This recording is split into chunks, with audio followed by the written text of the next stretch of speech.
never believed in demons or other things that went bump in the night until now. At first, I thought I was crazy. Before things escalated to understanding what was actually going on, it was just small things. My keys were in different rooms and I always put them in the same spot when I got home. My front door would constantly be unlocked shortly after I locked it. I did hear what sounded like footsteps behind me and always felt like I was being watched or something was behind me. I did tell myself it was all in my head, that work was extra stressful lately and it was just rubbing off on me in odd ways. I wish that was the truth.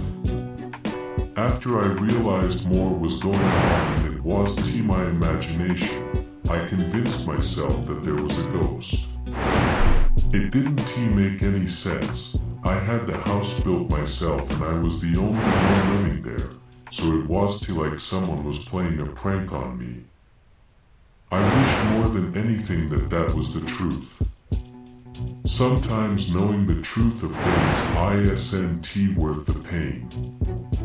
One night, it finally decided to reveal itself to me, and when that happened, I convinced myself that I really had lost my mind. The voice was calm and detached as it spoke to me. "You see me, don't you?" It said right outside my door. It wasn't a question. It was stated as a fact. My mind wouldn't accept what it was seeing and took a second to fully form in my mind's eye. It was a man. He looked like me, which freaked me out more. It was just an ordinary looking man, but then I looked at his eyes. They were strange. They were a deep abyss of black. I went to reach for my phone to call the cops and tell them I had an intruder. I assumed the eyes were either a trick of the mind or some weird new contacts. As I picked up my phone, he smiled at me and showed me that he had it. At this moment my mind shut down and I was unable to move. "Who are you? What are you doing here? Get the fuck out." I screamed, but it came out as a whisper. "Hello there, Isaac. I wanted to make sure you realize this is real and actually happening. We have much to do," it said flatly. And with that it was gone. After he disappeared, instead of walking out of the house, I knew I had lost my mind. I decided at that moment I would call my old psychiatrist tomorrow. I was at the age where schizophrenia shows up and my grandmother had it, as she would scream about demons being after her. What I know now is that she was, in fact, not crazy. They targeted her like they're doing to me now. At that moment, I didn't know what I know now. All I knew is that I couldn't sleep. I decided I'd call my girlfriend instead. I walked over to the hallway, picked up my phone and closed my door. I locked it just in case. "Hey hon, what is going on?" she asked. "I just kind of had a bad dream, I guess, and just wanted to hear your voice." I could hear the smile in her voice as she spoke. "I'm glad you called. I was just thinking of you. What was the dream about?" I went on to explain what happened in my dream or hallucination, and we talked for a bit about it. I knew she was the one to talk to, not just because of our relationship, but also because of her love for all things supernatural. She actually believed in it and claimed to have a friend from our high school that hunts the creepy crawlies that go bump in the night. I, of course, didn't believe that and always thought she was kidding. As it would turn out, I'd be at the mercy of her friend soon after that conversation. The next morning, I got up and was very sleep deprived. I had nightmares about his eyes all night. I splashed water on my face, got ready for work and poured myself a large cup of coffee. On my way to work, I felt eyes on me the whole way there. Everywhere I looked, I thought I saw him. No matter how far I walked, he was always a step ahead of me. I finally made it to work and tried to make myself invisible as I sunk down into my seat. Before I knew it, the workday was almost over. I finally finished what I needed to and decided I'd leave early. I really needed sleep. The documents started to blur together as the day went on. I walked out of the building, and as I did, he approached me. "Hello again, Isaac," he hissed as he stared at me with those evil eyes. "We need to have a conversation." Before I could engage with what I thought was a hallucination, one of my coworkers approached me. "Hey Isaac, you forgot your folders you wanted to bring home," she said as she walked up. I didn't get a chance to answer before she turned to my nightmare and spoke to it. "Oh hello, are you a new employee?" She looked at him and confirmed my worst fears. It wasn't a hallucination. I wasn't dreaming. It was all real.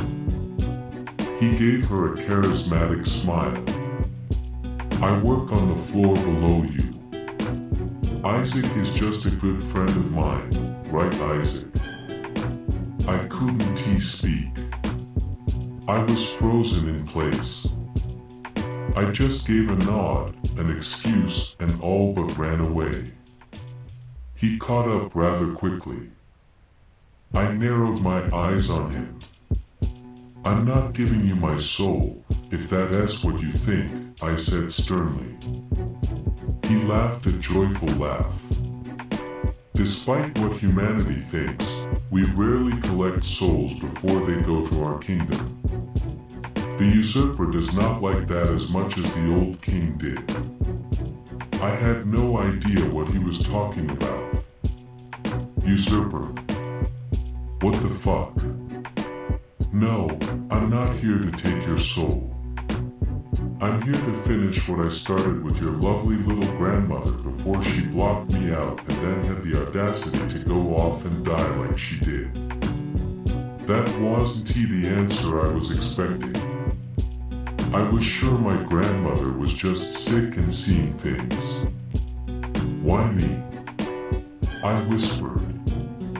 "Come with me and all will be explained." We walked for a bit before landing at the park near my apartment. It was surprisingly empty and part of me wondered if that was his doing. I was still absolutely terrified, but I tried my hardest not to show it. He turned to me with a smile and gestured for me to sit down. I obliged against my better judgment. "Isaac, you need to understand something.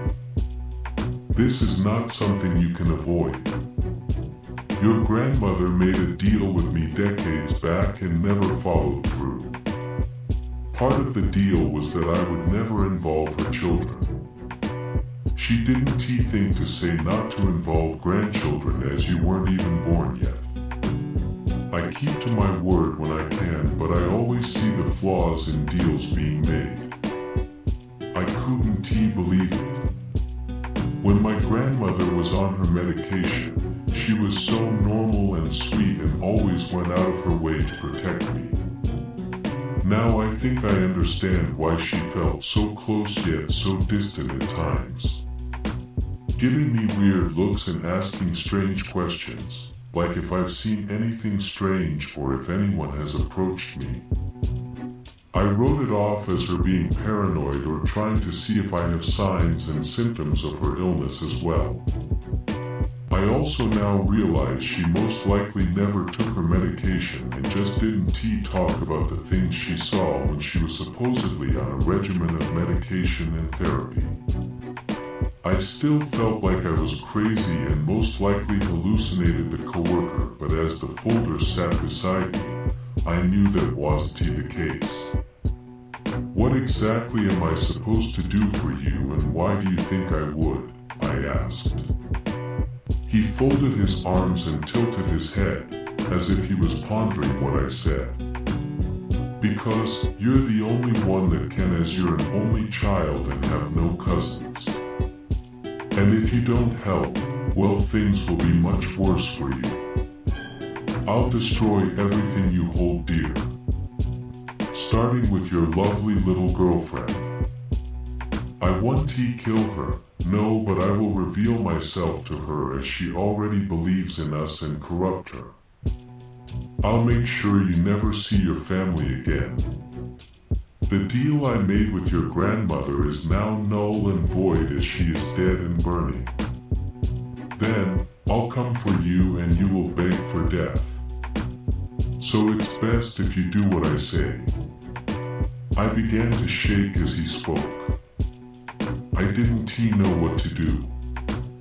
I didn't want to involve myself with this thing and damn myself to hell, but I couldn't put the people I love in harm's way.